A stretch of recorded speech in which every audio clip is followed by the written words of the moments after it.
হরে কৃষ্ণ।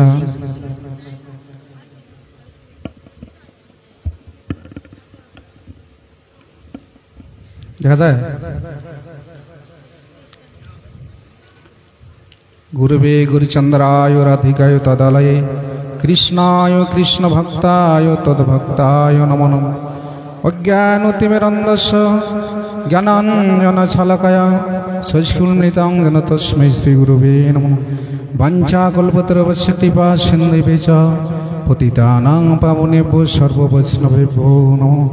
শ্রীকৃষ্ণ চৈতন্য প্রভু নিত্যানন্দ শ্রী অদ্বৈত গদাধর শিবযতি গৌর ভক্তবৃন্দ। সবাই মিলে হাত তুলবেন। হরে কৃষ্ণ কৃষ্ণ কৃষ্ণ হরে হরে, হরে রাম রাম রাম হরে হরে। সর্বগ্রাসমুদি গুরুপাদ পদম নিত্য নীলা প্রবিষ্টং বিষ্ণুপাদ অষ্টতর শতশীল ভক্তি বেদান্ত পরিচালক গোস্বামী গুরু মহারাজ জয় জয়। এটা টিভি যেতে দিদি টিভি সবুজটা দিয়ে দিচ্ছেন। হরে কৃষ্ণ। যাই হোক, আজকে যে বাড়িতে ভাগবত অনুষ্ঠিত হচ্ছে, কি নাম? বাচ্চা বিশ্বাসের বাড়িতে যে বৈষ্ণব সেবার আয়োজন করেছেন,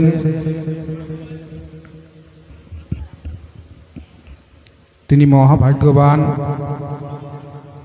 কারণ কলিতে শাস্ত্রে বলেছেন বৈষ্ণব সেবার নাম সংকীর্তন, দুই করে এক অচিরাত পাবে শ্রীকৃষ্ণ চরণ।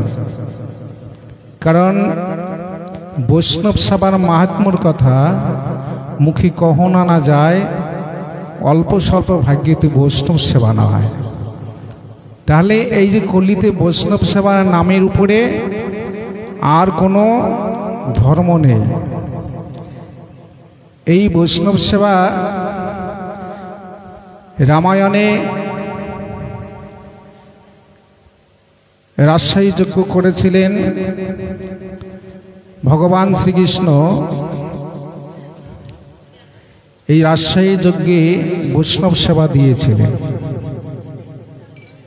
৩৩ কোটি দেবতা এবং সবাইকে নিমন্ত্রণ করেছিলেন, পঞ্চপাণ্ডব। কিন্তু এই বৈষ্ণব সেবার আয়োজন করেছিলেন, কিন্তু তার দায়িত্ব ভগবান সবাইকে ভাগ করে দিয়েছিলেন। কাকে কাকে দিয়েছিলেন? ভীমকে দিয়েছিলেন খাওয়া দাওয়ার দায়িত্ব। যা ভক্ত আসবে খাওয়া দাওয়া যা করার লাগে তুমি দায়িত্ব থাকবে। আর দুর্যোধনকে দিয়েছিলেন হিসাবপাতির দায়িত্ব। অর্জুন তখন বলেছিলেন, হে সখা, আচ্ছা ভীম তো সবসময় খাই করে, আর ওকে দিয়েছে খাওয়া দাওয়ার দায়িত্ব। ভগবান বললেন, আরে উনি তো সবসময় খাই করে, খুব ক্ষুধা, ওকে যদি ওই দায়িত্বটা দেওয়া যায় তিনি ঠিকভাবে পালন করবে। আর দুর্যোধনকে টাকা পয়সার হিসেবের দায়িত্ব দিলে কেন? ও তো ছলচাতুরি, সবসময় ঠকবাজি করে। আরে ওনাকে দিলাম কেন? উনি যে ছলচাতুরি করে, ওই জন্য ওনাকেই হিসাবপাতির দায়িত্বটা দিলাম। ওকে যদি দেওয়া যায় ইনি আর ছলচাতুরি করতে পারবে না। তাহলে সবাইকে যদি দায়িত্ব ভাগ করে দিলে তুমি কোন দায়িত্ব নিয়েছো? তখন কৃষ্ণ বলে, আমি তো দুইটা নিয়েছি। দুইটা কি কি দায়িত্ব? যে একটা দায়িত্ব হলো বাড়িতে যখন সাধুগুরু বৈষ্ণবরা আসবে, দেবতারা, তাদের চরণ ধৌত করে ভিতরে নিয়ে যাব, ঘরের বাড়ির ভিতরে। আর একটা দায়িত্ব হলো ওরা যখন প্রসাদ পাবে তার একটু পাতাগুলি আমি নিজেই ফেলবো। নিতাই গৌর প্রেমানন্দে হরে হরে বল। তাহলে ভগবান যে দুটি দায়িত্ব নিলেন, ভালো দায়িত্ব নিয়েছেন। আমরা কিন্তু ওই দায়িত্ব নিচু বলি, যে মানুষ খাবে তার পাতা কি করে ফেলবো। আর ভগবান সেই পাতা ফেললেন, ওই জায়গায় পুণ্য রয়েছে। আর বৈষ্ণবের চরণ ধৌত করলে ওইখানেও পুণ্য রয়েছে। এই দায়িত্ব দুটির মধ্যে শ্রেষ্ঠ দায়িত্ব। তাই এই যে বৈষ্ণব সেবা, নাম সংকীর্তন চৈতন্য মহাপ্রভু বললেন কলিতে, এটাই শ্রেষ্ঠ। তা এই বৈষ্ণব সেবা করলে আমাদের কি হয়? পুণ্য স্বীকৃতি সঞ্চয় হয়। এই পৃথিবীতে যে আসলাম, আমি কি করতে আসলাম? এখানে এসে যদি আমি রোজগার করতে না পারি, তাহলে যাবার বেলায় খালি হাতে যেতে হবে। এখানে কিছু দাও, পরে তো পাবে। এখানে দিবে না, পরের পরে পাবে না। আগের বারে দিয়েছে বলে এবার পেয়েছো। এর আগের জন্মে তুমি ভালো কর্ম করেছে বলে ভালো জায়গায় এসেছো। যারা ভালো কর্ম করতে পারেনি, ভালো জায়গা পায়নি, তারা জীবজন্তুর পশু পাখি তরুলতার সংসারে গিয়ে তারা সংসার করছে। কিন্তু মানুষ এই দেহ পাওয়াটা অনেক সাধনার পর এই জন্ম পেয়েছি। এই জন্য এই জন্মে কেবল হরিভজন করতে হবে। এই যে আমার দিদি কত কিছুক্ষণ আগে একটা কীর্তন বলল, এই কীর্তনটা ভাইরাল সব জায়গায়। রসনা, মন মন রসনা, তুমি কেন জানো না? সঙ্গে তো কিছুই যাবে না। সময় থাকিতে কেন কৃষ্ণ ভজিলি না? এই সময় থাকতে তুমি ভগবানের আরাধনা করলে না। এই সময় চলে গেলে আর তুমি পাবে না। তাই জন্য সময় থাকতে আমাদের ভগবানের কাছে যাইতে হবে। কারণ আমরা তো সারাদিনে সংসারে কাজ করি, আর রাত্রিবেলায় যা কিছু হয় সব হারিয়ে ফেলি। যখন আমরা নিদ্রায় যাই, ঘুমন্ত অবস্থায়, তখন কি অনুভব হয় যে আমার ছেলে মেয়ে আছে, বাড়ি গাড়ি আছে, টাকা পয়সা আছে, ধন সম্পদ? এগুলি কেউ বলতে পারেন? ঘুমের ঘরে মানুষ অচেতন হয়ে যায়। পরের দিন যদি ভগবান সকালটা দেখায়, তবেই তো ওই সংসারে হিসাবটা করতে পারবো। আর যদি পরের দিন না দেখায়, হিসাব ওই পর্যন্ত হরি বল। নিতাই গৌর প্রেমানন্দে হরি হরি বল। এই জন্য মানব জীবনের হরিভজন করার সময় নয়। যেটুকু সময় তুমি পেয়েছো, এইটুকু সময় তুমি ভগবানের সেবায় নিযুক্ত হয়ে যাও। এইরকম জনম আবার নাও পেতে পারো। মানুষ হয়ে মানুষের কর্ম যদি করো, তবেই তো মানুষের ঘরে আবার যেতে পারবো। তাহলে এই যে আমাদের মৃত্যুর হাত থেকে কেউ আমার রেহাই পাবো না। আমরা সকলেই জানি যে আমার একদিন মরতে হবে, জানি ঠিকই, কিন্তু আমার বিবেক জাগ্রত হয় না, চেতনা হয় না। আমরা তো হিসাব করে রেখেছি 100 বছর, কিন্তু 100 বছরের মধ্যে যে অতদিন পর্যন্ত যেতে পারবো কিনা, এটার গ্যারান্টি কেউ দিতে পারে না। আজকাল একটা যে কোনো যন্ত্র নিয়ে যাবো না, একটা বাল্ব কিনতে যাবো না, 1 বছরের গ্যারান্টি দেয়। 1 বছরের মধ্যে যদি তোমার ফিউজ কেটে যায়, তাহলে বাল্বটা ফিরে দেবে, আবার নতুন বাল্ব দেবে। আচ্ছা, 1 বছর যে আমি থাকবো, এটার গ্যারান্টি কেউ দেয়? ডাক্তার দেয়? এটার গ্যারান্টি কেউ দিতে পারে না। এটার গ্যারান্টি একমাত্র স্বয়ং বিধাতা। যখন তুমি পৃথিবীতে এসেছিলে, সেদিন চিত্রগুপ্ত খাতায় লিপিবদ্ধ করে রেখেছে, জন্ম, মৃত্যু, বিবাহ, এই 3টা ভগবানের হাতে। আর বাকিটা সব মানুষকে দিয়ে দিয়েছে, তোমরা যা করার করতেই থাকো। নিতাই গো প্রেমানন্দে হরি হরি বল। বর্তমান সমাজে নেটের মধ্যে সবকিছু হচ্ছে। নেটের মধ্যে যেটা কাল্পনিক, যেটা কল্পনা করা জানা, সেটাও হচ্ছে। তাহলে এটা এই বিবেক চেতনা, মানুষের স্মৃতিশক্তি কে দিল? স্বয়ং ভগবান সব দিয়ে দিল, কিন্তু 3টা বস্তু হাতে রেখে দিল। সেটা হলো জন্ম, মৃত্যু, বিবাহ। এই 3টা মানুষের হাতে দিল না, এটা ভগবানের হাতে। যেদিন তুমি জন্ম নিয়েছো, সেদিন মৃত্যুর দিনও লিখে রেখেছে, কবে তোমার মৃত্যু হবে। কিন্তু আমরা তো আশায় থাকি, 1 তলার থেকে 2 তলা বানাবো, 2 তলার থেকে 3 তলা করবো। কিন্তু 1 তলা বানিয়ে 2 তলা করতে নাই করতে গিয়ে এখান থেকে বিদায় নিয়ে চলে যেতে হয়। অনেকেই চলে যাচ্ছে।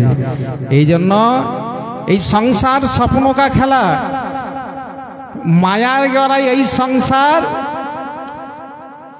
কেউ আসে, কেউ যায় রে ফিরে। এই মায়ার গড়া সংসারে কেউ আসতেছে আর কেউ যাইতেছে। একজন মরে গেল, আরেকজনের জন্ম হলো। তাহলে এই সংসার ভগবান তৈরি করেছে। মানুষ তৈরি করার সাধ্য নেই। সংসার তৈরি করেছে, সংসার আগেও ছিল, এখনো আছে, পরেও থাকবে, কিন্তু আমরা একদিন এই সংসারে থাকব না। যে সংসারে পিতৃপুরুষগণ বাপ ঠাকুরদের আমল থেকে ওরা মরে গিয়েছে, কিন্তু আমারও একদিন মরতে হবে। তার জন্য আমরা চিতা সাজিয়ে রাখি, শ্মশানে রাখি না, যে আমরা এই চিতায় একদিন উঠতে হবে। কিন্তু আমাদের বিবেক চেতনা জাগ্রত। একটা মানুষ যদি মরে যায় তখন আমাদের বিবেক জাগে, এর মতন করে আমারও একদিন বাঁশের দোলায় যেতে হবে। কিন্তু ওই চিতার মধ্যে কয়টি খুঁটি থাকে? 4টি। কেন 4টি, কেন 6টি হলো না কেন? এই 4টি খুঁটি দেওয়ার উদ্দেশ্য হলো এটাই, আমাদের সংসারের মধ্যে 4টা বস্তু আছে, ধর্ম, অর্থ, কাম, মোক্ষ। এই 4টি বস্তু দিয়েই সংসারের মধ্যে আবদ্ধ হয়ে আছে। এই জন্য 4টি খুঁটির উপরে আমাকে পড়তে হয়। আবার যখন এই দেহটাকে শ্মশানে পুড়ে ছাই করে দেয়, ওই বাড়ি ফেরার আগে আগে চিতার মধ্যে কি দেয়? একটা ঘটের মধ্যে জল দিয়ে, কুড়ালের ঘড়া দিয়ে বাড়িতে সেটাকে ভেঙে দেয়। কেন? যে এই ঘরটি মাটি দিয়ে তৈরি হয়েছে, 5টি বস্তু দিয়ে, ক্ষিতি, অপ, তেজ, মরুজবম। আমার দেহটাও এই 5টি বস্তু দিয়ে ভগবান তৈরি করেছে। এই জন্য পরবর্তীকালে একটা ঘর দিয়ে তাকে ভেঙে দেওয়া হয়। কুড়ালটাকে, সেটা হচ্ছে কাল। কাল যেদিন সবল দেবে কেউ আর রক্ষা পাবে না। আমরা তো সময় পাই না, সাধুসঙ্গ করার সময় মেলে না। অনেকে যদি বলে যে চলো ভাগবতে যাই, কি বলি? যে ইচ্ছে আছে, উপায় নাই, কি করে যাই? বাড়িতে বাচ্চা কাচ্চা ঝামেলা করে। আর যেদিন জম এসে যাবে সেদিন কি জমকে বলতে পারবি যে আমার ছেলে মেয়ে আছে, কয়েকটা দিন পরে যাচ্ছি? ওখানে বলার উপায় নাই। মৃত্যুর হাত থেকে কেউ রেহাই পাবে না। এই জন্য তৈরি হতে হবে, প্রস্তুতি হতে হবে। যেদিন আসবে সমান করবে তুমি গমন। আর যদি তৈরি না হও, মরার সময় সময় মাকে দেখতে চাবে, বাবাকে দেখতে চাবে, ছেলে মেয়ে আত্মীয় স্বজনকে দেখতে চাইবে না। জং জং বেপি তেজং তো ভাব এত কলেবরম। আপনি যে যে ভাব নিয়ে দেহ ত্যাগ করবে, পরবর্তীকালে সেই দেহ প্রাপ্ত হবে। তার প্রমাণ ভাগবতে দিয়েছেন ভরত রাজা, ধার্মিক রাজা। তিনি যখন শিকার করতে গিয়েছিলেন, গঙ্গায় স্নান করতে গিয়েছিলেন, একটা হরিণ বাচ্চা প্রসব করে চলে গিয়েছে। ওই বাচ্চাটিকে দেখে তার মায়া হলো যে হরিণীটি এই বাচ্চাটাকে ফেলে চলে গেছে। বাচ্চাটাকে নিয়ে এসে বাড়িতে পোষণ পালন করে বড় করেছে। তার প্রতি স্নেহ, মায়া, ভালোবাসা জাগছে। হঠাৎ একদিন তার মৃত্যু সমন এসে গেল, তাকে যাইতে হয়। তৎক্ষণাৎ ওই হরিণটাকে দেখে মনের ভাব পরিবর্তন হলো। এই হরিণটা ছোট থেকে মানুষ করলাম, একে ছেড়ে যেতে হয়, এটা শুধু মনে মনে ভাবনা করছে। ওই পর্যন্ত প্রাণ চলে গেছে। নিতাই গো প্রেমানন্দে হরি হরি বল। অবশেষে তার জন্মটা হলো হরিণের পেটে। হরিণের গর্ভে জন্ম হয়ে তিনি জানতে পারলেন যে মৃত্যুর সময় আমি হরিণের ভাবনাটা করেছিলাম বলে আজকে আমার হরিণ হতে হলো। আমি তো ধার্মিক, আমি তো কোনো অপরাধ অন্যায় করিনি। আজকে আমি ধার্মিক হয়ে এমন কর্ম করলাম, আজকে আমার হরিণের পেটে যেতে হলো। তিনি জানতে পেরেছিলেন। কিন্তু আমরা কি বলতে পারি এই জন্মের আগের জন্মে কি ছিলাম? আমরা বলতে পারবো না। তিনি জানতে পেরেছিলেন, বলতে পেরেছিলেন। এমনকি ভগবান শ্রীকৃষ্ণের সখা অর্জুন, তিনিও পূর্ব স্মৃতির কথা বলতে পারে না। কতবার জন্ম হয়েছে, কতবার মরে গিয়েছে, সেটা বলতে পারে না। তাই এই জন্য মানুষ আগেরটাও বলতে পারে না, পরেরটাও বলতে পারবে না। এর আগে কি ছিলাম সেটাও বলতে পারবো না, মারা যাওয়ার পর কি হবো সেটাও বলতে পারে না। এটা সব ভগবানের হাতে। এই জন্য তুমি কর্ম করে যাও। ভগবান শ্রীকৃষ্ণ অর্জুনকে বলেছেন, ফল আমি দিব, ফলের তুমি আশা করো না। তো এই যে আমরা ভাগবত অনুষ্ঠানে এসেছি, এখানে যে আজকে কয়েক ঘন্টা, 1 ঘন্টা 1.5 ঘন্টা সময় দিলাম, এটার ফল যে আমি পাবো কিনা এটাকে আমরা মনে মনে সিদ্ধান্ত করছি না। আমি ভাগবত আসরে গিয়েছি, যেটুকু সময় ভগবানকে আমি দিয়েছি, এটির ফল ভগবান অবশ্যই দেবে। এই জন্য চিত্রগুপ্ত প্রতিদিন খাতা ধরে বসে থাকে, তোমার জীবনের খাতা। তুমি সারা জীবনে কি কি কর্ম করলে চিত্রগুপ্ত কাছ থেকে কেউ ওখানে রেহাই পাবে না। চিত্রগুপ্ত লিখেছেন খাতায়, ভুল হবে না, ওটা খাতায় কোনোদিন ভুল হবে না, এর বিচার চিত্রগুপ্ত করবে। এই জন্য একজন মায়ের একটি মাত্র সন্তান, তো এই সন্তানটি বাজার করতে গিয়েছে। বাজার করে বাড়ি আসতে না আসতে জঙ্গল থেকে একটা সাপ বেরিয়ে দংশন করেছে, বিষাক্ত সাপ। কিছুক্ষণের মধ্যে লোকজন জড়ো হতে না হতেই সাপটি ওখান থেকে চলে গেল। সাপ দংশন করে ওখানে থাকে না। এবার কিছুক্ষণের মধ্যে ছেলেটা বিষে জরাজীর্ণ হয়ে মারা গেল।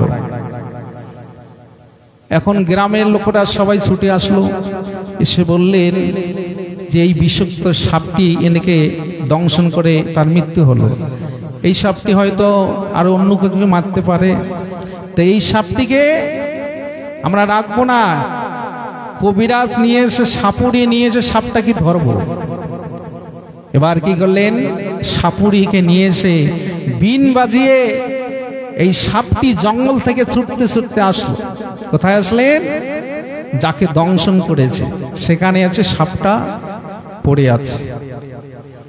এবার যে সাপুড়িয়া সাপটাকে বিন বাজিয়ে নিয়ে এসেছে ওই বুড়িমাকে জিজ্ঞাসা করছে, বুড়িমা এই সর্প দংশনে তোমার ছেলের প্রাণ চলে গেছে, আচ্ছা তুমি যা বলবে সেটাই আমি করবো, এই সাপটাকে মারবো না ছেড়ে দেব?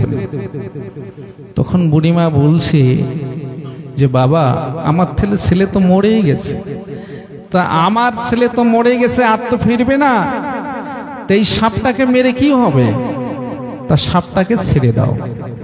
এখন গ্রামের মানুষরা জড়ো হয়েছে, ওরা বলছে না, সাপটাকে ছাড়ানো হবে না।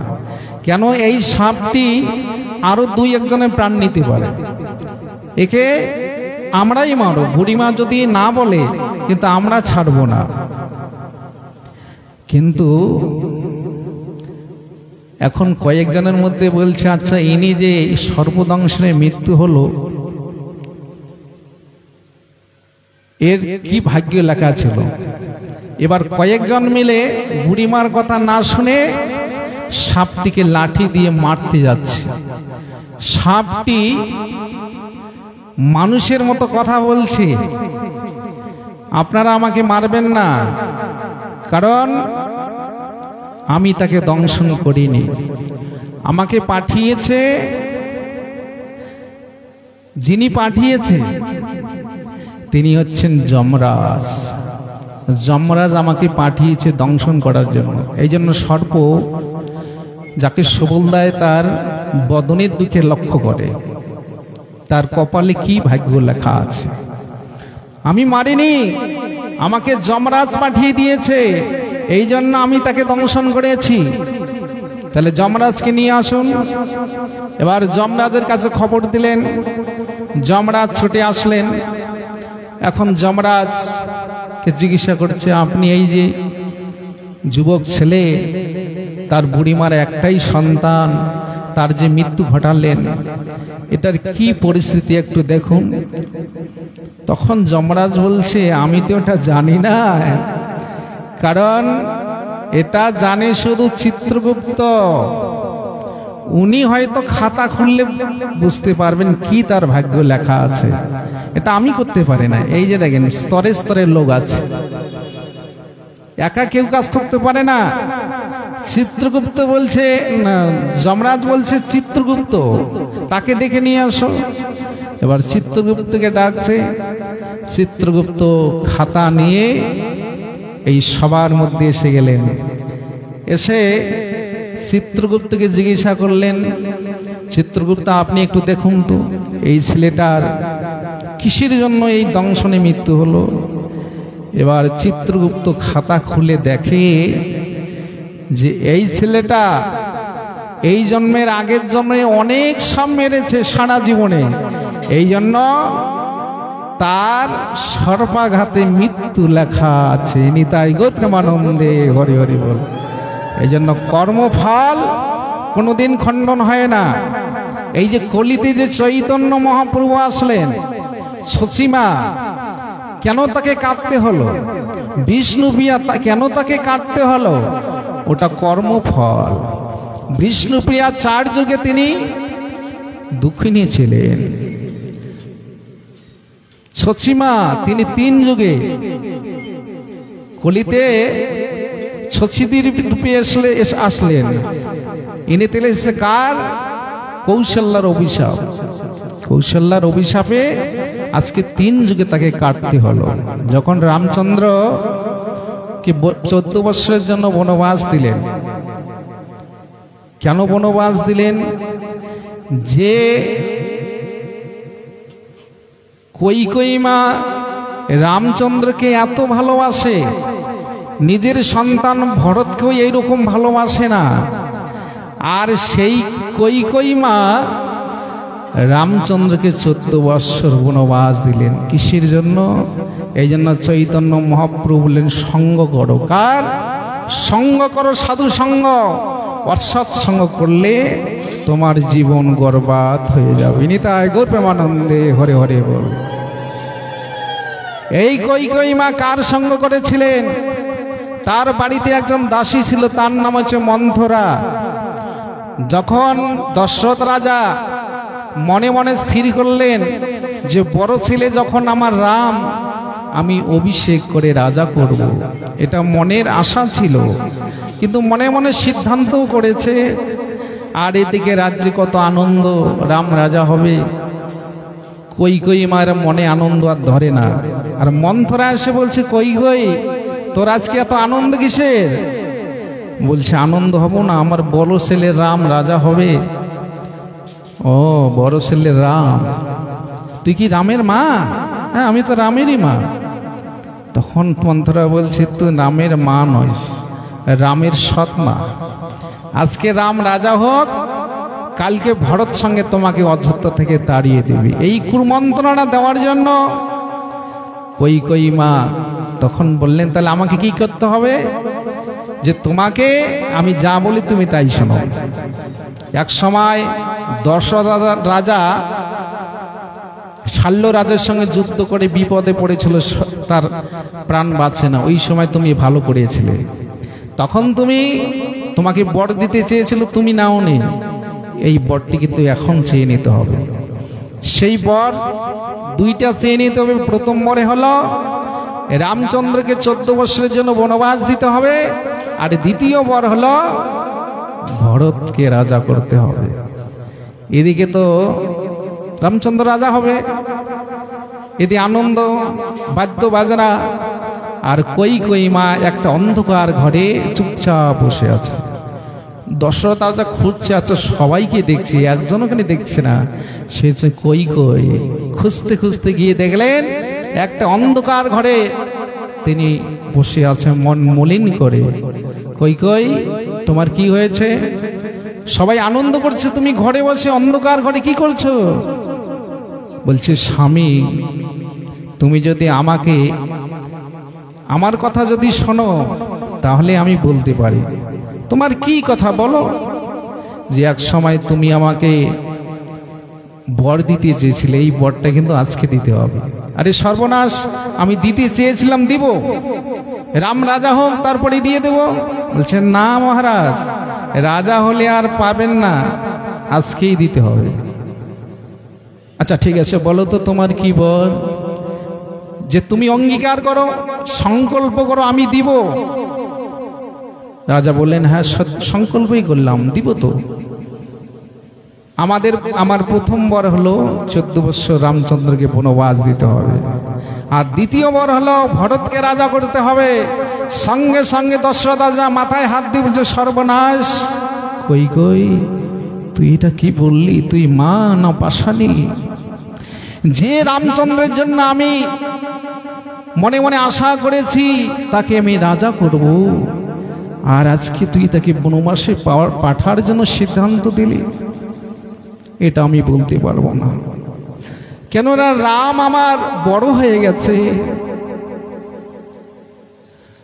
5 সন্তানকে 5 থেকে 15-র মধ্যে শিক্ষা গ্রহণ করে, 15 পেরিয়ে গিয়ে 16 পড়লে পিতামাতার সঙ্গে বন্ধুত্ব হয়ে যায়।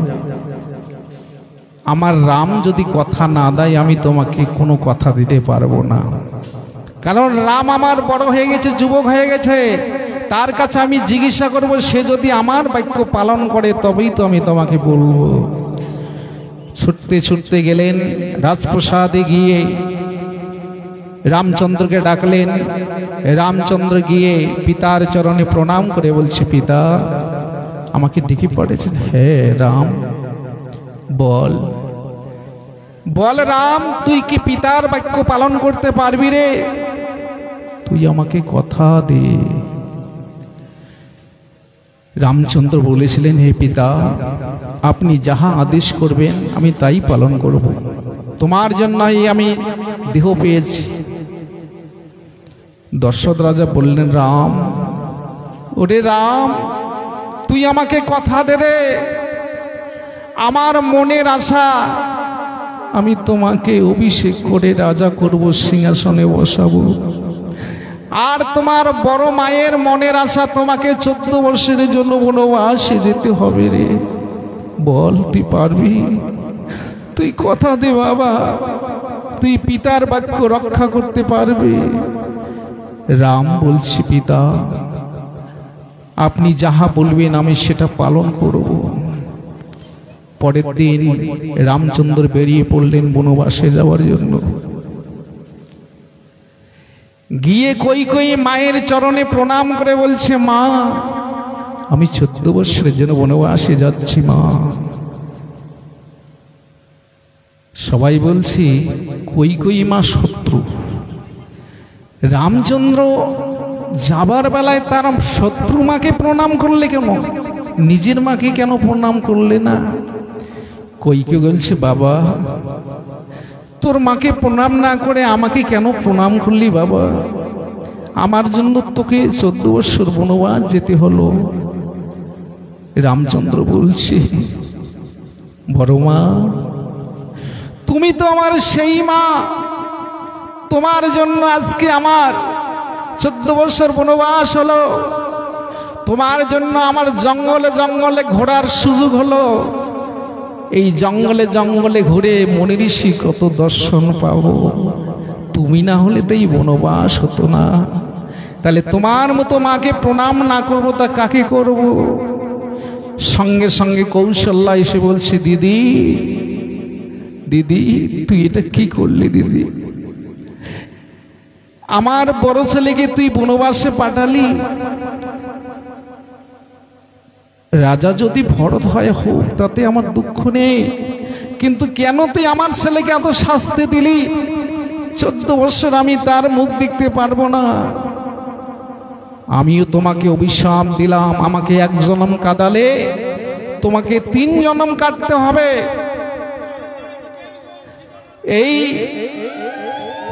কর্মফল কোনোদিন খণ্ডন হবে না, তোমাকে 3 জনম কাটতে হবে।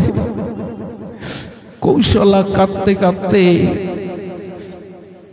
নিজের স্তনদুগ্ধ দহন করে সন্তানকে খাওয়াবে বলে বাটির মধ্যে রেখেছে, আর কৌশল্যা ছুটতে ছুটতে গিয়ে সেটাকে ফেলিয়ে দিয়েছে। রামচন্দ্র কোনো বলেননি। কর্মফল যে যেমন কর্ম করবে সেরকম ফল তাকেই পেতে হবে। তিনি রামচন্দ্র, সীতামা, লক্ষণ 3 জনে বনবাসে চলে গেল। আর ভরত কিন্তু তখন রাজবাড়িতে ছিল না, ভরত মামার বাড়িতে ছিল।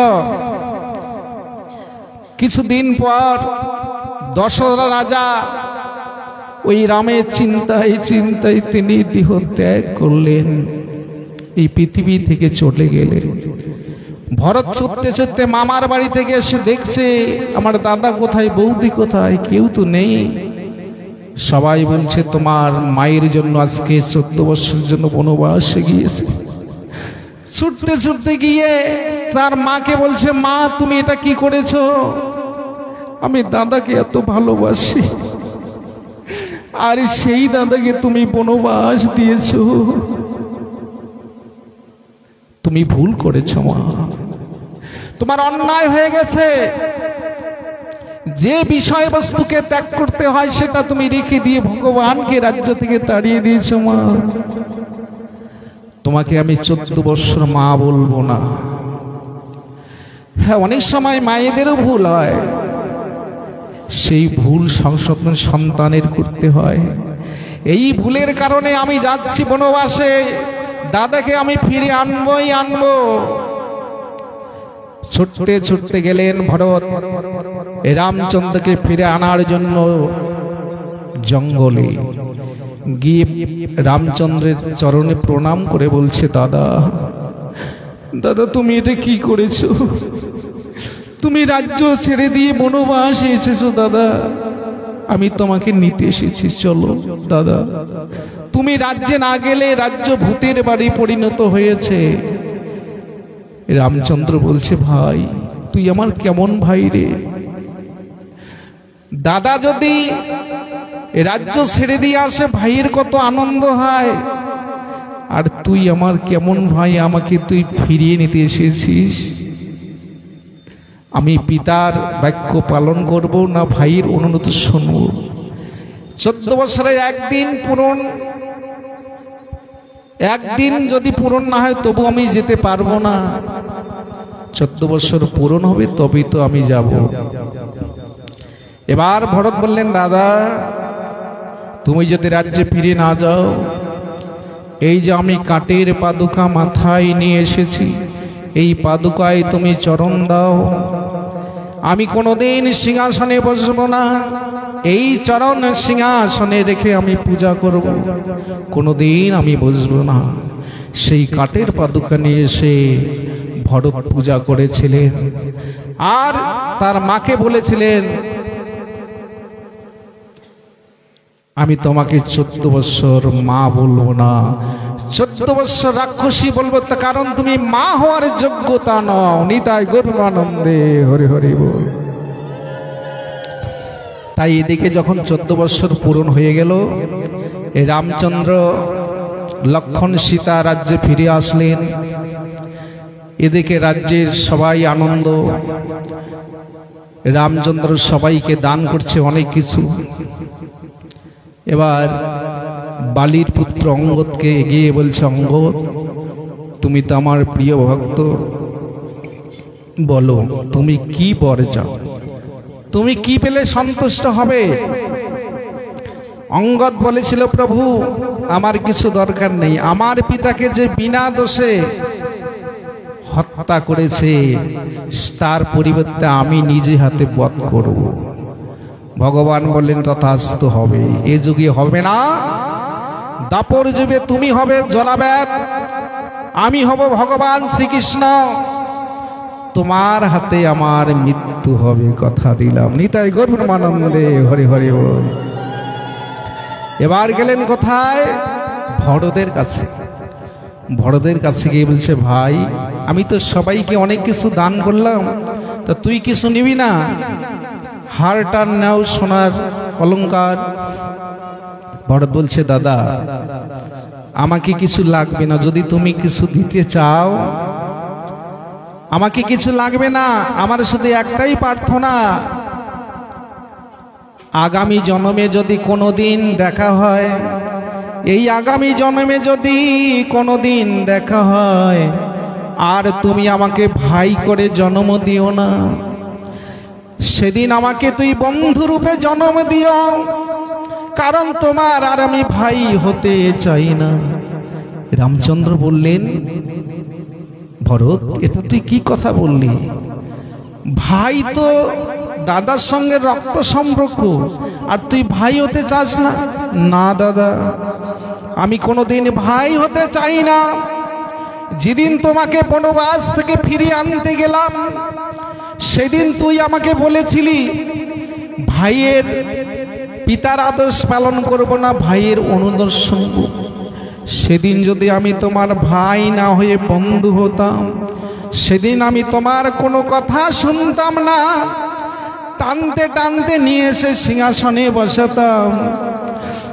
আগামী জন্মে যদি কোনো দিন দেখা হয়ে যায়, সেদিন আর তুমি আমাকে ভাই করে জন্ম দেবে না, সেদিন আমায় বন্ধু করে জন্ম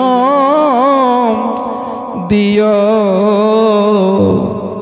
সেদিন আমি মনের মতো করে তোমায় সেবা করব, সেদিন আমায় বন্ধু করে জন্ম দিও। ভগবান প্রভু শ্রী রামচন্দ্র বললেন, তথাস্তু, সেটাই হবে। এ যুগে আর হবে না, দাপর যুগে আগত আমি ভগবান শ্রীকৃষ্ণ, তুমি হবে সুদামা। তাই সেদিন বন্ধু হবে তুমি। তাই সুদামা দরিদ্র ছিল, ভিখারি ছিল,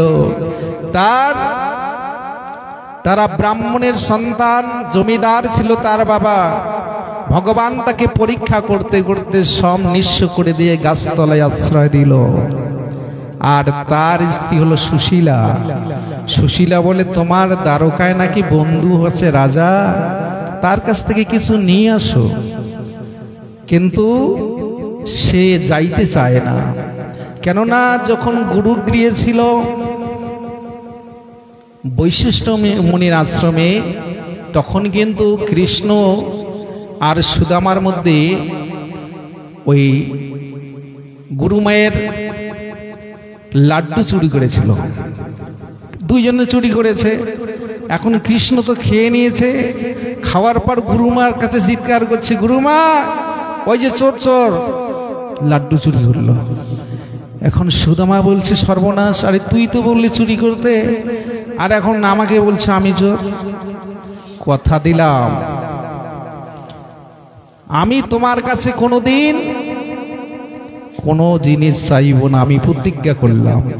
আর কৃষ্ণ প্রতিজ্ঞা করলো, তুমি যদি না চাও আমি বিনা যাচনে তোমাকে কোনো বস্তু দেব না। তখন সেই সুদামা বলছে তার স্ত্রীকে সুশীলাকে যে, আমি তো তাকে চাইতে পারি না, গিয়ে আমি তো প্রতিজ্ঞায় আবদ্ধ, আর ভগবান কৃষ্ণ না চাইলে দেবে না। এবার যখন